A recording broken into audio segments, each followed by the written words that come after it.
Well, I've got the privilege of talking to Rob from Beyond the Divide, and thank you very much for taking 5 minutes of chatting with us today.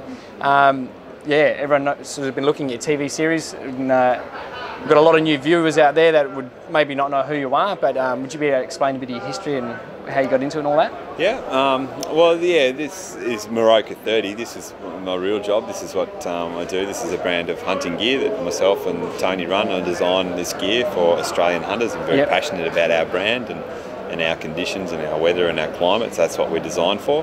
And yeah, then into our second series now of Beyond the Divide, which was essentially Australia's first free-to-air hunting TV program. Yeah, it's going well. Yeah. Yeah, the first series was great. What was one of your best moments on your first series? Oh, look, the big finale, the Fiordland, that was definitely a highlight for me. I'm pretty passionate about that country and telling those stories and telling the story of Fiordland. That's a great thing for me to do as a producer. I like telling those stories. So to give credit to all those pioneer hunters and talk about that epic place.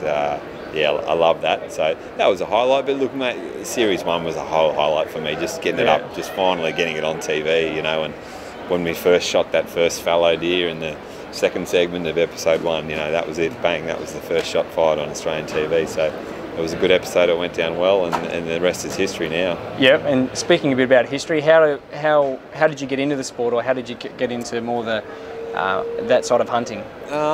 Well, yeah, look, I've just always hunted, I suppose, growing up as a kid, going back to my first 177 air rifle I got handed down from my brother when I was, don't know how old, but handed down from the brother, eh? Yeah, and I thought I was, I thought I was ready to take on the world doing that. That's pretty cool. It's still got that rifle, and yeah, grew up just hunting starlings and rabbits, and got a lot of family on interstate properties and rural areas. So I've always lived in the suburbs, but growing up with those connections, you know, hunting and shooting was always an exciting part of going to the farm. Definitely. And, yeah, it always stayed with me. I loved it. I was a very passionate pig hunter, you know, through my teens and growing up. There wasn't, Sambo was just a big secret society back then, and with the you know, the growing numbers of deer and the numbers of hunters, and particularly in Victoria, I always dreamed of creating a brand.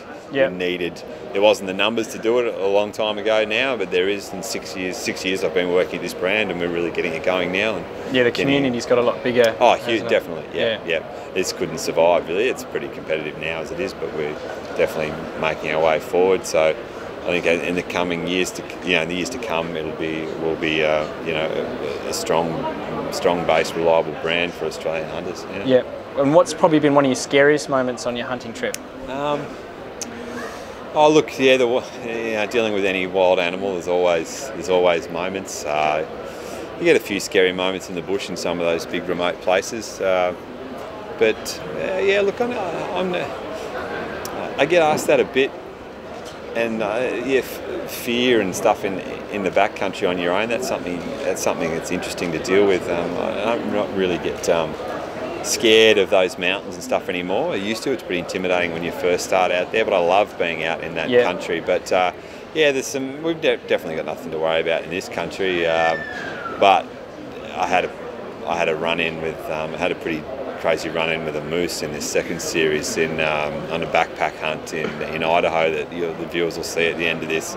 That was probably my scariest moment. Yeah, with a bow and a grumpy bull moose that I tried calling in just off. I'd never called a moose before. I'd just seen it on YouTube, and I thought I'll give this a go, and I called in a moose. And when you're imitating a moose call, you're imitating another bull, so you're basically starting to fight. She's ready to fight. Yeah. And he came in ready to fight, and he didn't want to go. And there wasn't a tree to jump up, and there wasn't a place to run, but he finally went away. So I'm not doing any more moose calls without a rifle.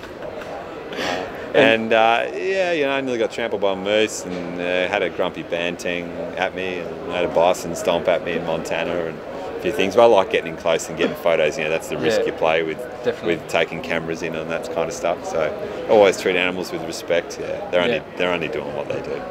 And mentally, how do you prepare yourself going on a trip like that, or when you're out there by yourself? Like, how do you mentally get ready for that sort of thing? Yeah, those trips are very physically and mentally draining. Actually, I come back from most of those trips exhausted. It's one thing to do the hunts and those big hunts, and then to film as well. It's constantly producing and getting all the stuff behind the scene, as you know about. So it's pretty tiring, but I get excited. I get into it. I love it. So I've got another trip coming up in a few weeks, and so sort of clear all this and get the headspace free, and then focus on the show, and just the love of doing it drives me. So that's why I keep doing it. Any advice for new hunters that are going to start doing that sort of thing? Into getting into hunting, you mean, or that kind of stuff. Backpack hunting and that kind of big adventure stuff, that isn't for the faint-hearted. It isn't for everyone. But I just say stay within your limits.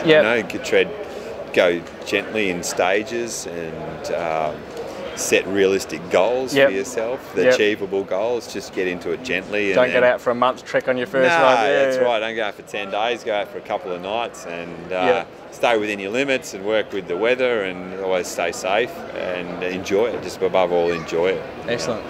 No worries. Well, thank you very much for speaking to us. It's been an absolute privilege, and I hope you guys enjoyed that as much as I did.